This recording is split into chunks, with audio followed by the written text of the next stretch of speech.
81 समुद्घाटन समारोहमा रहिरहेका छौं।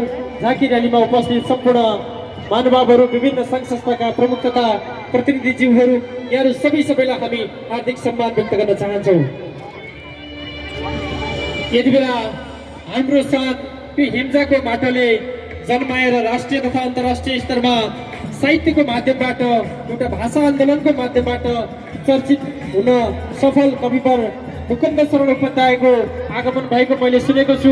आदरणीय गुरुको आगमन भएको खबर मैले प्राप्त गरेको छु।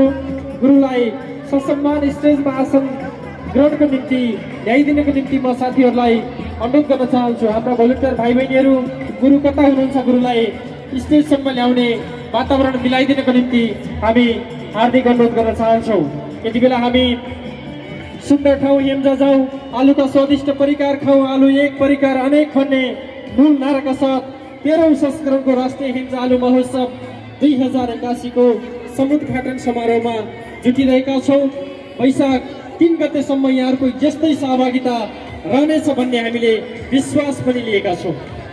औपचारिक कार्यक्रम सञ्चालन गरिदिनको निम्ति अनुरोध गर्दै बीचमा यहाँहरूको माझमा म पनि जुट्ने बाचा गर्दै एकैछिनलाई उज्जेल गर्न चाहन्छु। जय 13औं राष्ट्रिय हेम्जा आलु महोत्सव, जय विष्णु पादुका क्लब, जय हेम्जा।